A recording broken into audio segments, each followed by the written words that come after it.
Hello, this is Betty Herbert for Hope and Anchor, and this week I'm going to show you how to set up a really nice simple email template in Mailchimp which carries your branding, and also how to generate a campaign that will email your fans, your followers, whenever you update your blog.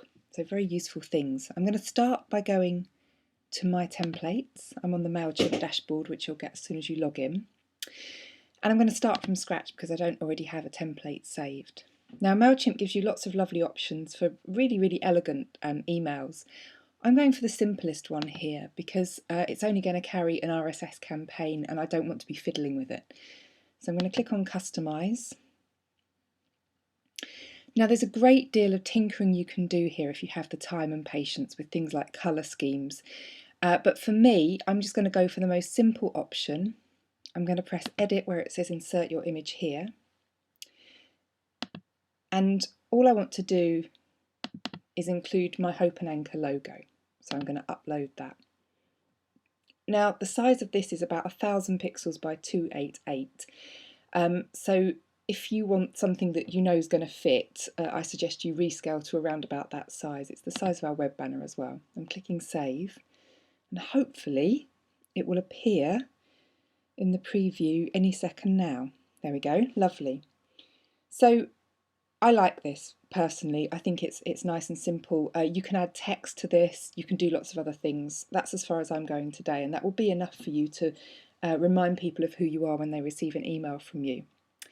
Now there's a couple of other things I want to change on this template. First of all, follow on Twitter, friend on Facebook. If you want people to be able to click through those links and actually do that, you're going to need to populate it with information. So I've edited, I'm highlighting the follow on Twitter link, pressing the link button, and into that goes my, I'm in caps lock, never mind, goes my Twitter URL.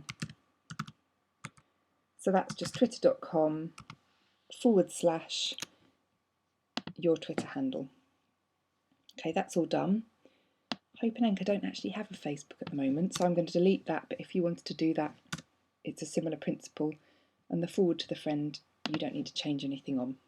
So I've saved, that takes me back, and the only other thing I suggest you might want to edit is this box here. Now in this box, don't worry about the fact that it looks like code. Mailchimp will populate that with information and it asserts your copyright, which is great. But the other information it puts in automatically is your address. Now if you're an individual like I am, you might not want your home address going out with every mail out that you send. So I just delete that and it should be updating now. Brilliant. I can use the pop-up preview to have a look. Just expand that box so you can see how your email will look. Obviously this information will be completed by Mailchimp.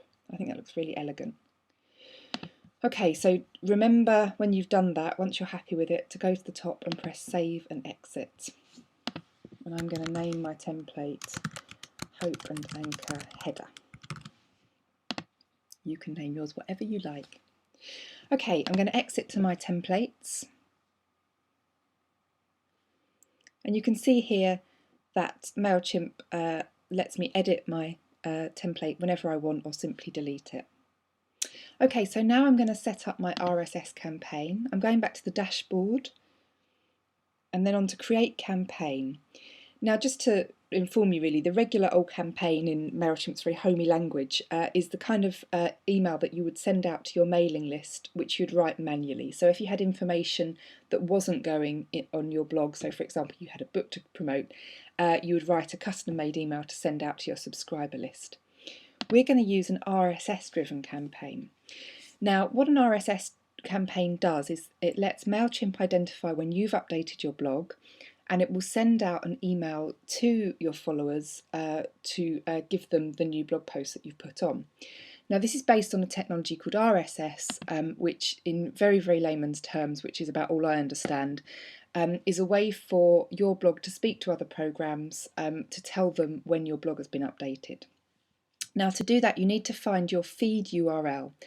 Now for most blogs that will be your normal web address /feed. Okay, and if you want to check that, you can put it into an RSS validator like this one, validator.w3.org/feed.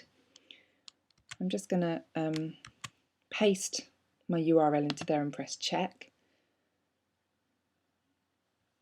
And it tells me that that's a proper RSS feed, so I know that that will work when I use it for Mailchimp. So I'm just going to post that in again into Mailchimp. There we are.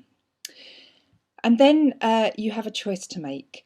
So you can either send out, if you select the everyday option, it won't send an email every day unless you've posted. So every time you write a post, that post will arrive in the inboxes of the people who subscribe to your blog.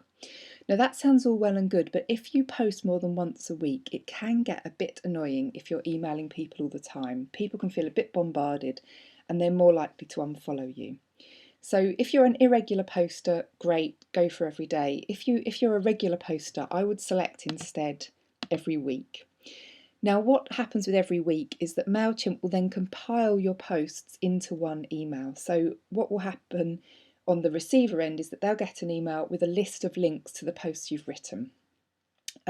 What's great about that is that unlike the native WordPress software, they then have to click through onto your blog to read the full post. So you're actually still driving traffic to your blog, whereas the native WordPress version of this just means that people read it in an email. They're less likely to comment, but also it's not formatted the same way that it's formatted on your blog. So I like this better because it actually lands people on my blog. I've selected every week and I get to choose the day it lands. Everyone will have an opinion on this and it might depend on the day you tend to post. For me, I want something near the end of the week. The time, this says Eastern Greenland time, I'm not sure how that relates to my UK time. Doesn't matter too much because once again it's going into people's inboxes, they're not going to miss it. So I'm going to say Thursday at 4 p.m. I'm going to save and exit. And it's actually as simple as that. That's my RSS campaign created. So you can see here, this is the campaign set up under the campaigns part of the Mailchimp dashboard. From now on, every time I update the blog on hopeandanchor.co.uk, hopeandanchorwriting.co.uk, I should say, the people who've signed up to my subscribers list will get an email in their inbox. Thanks very much.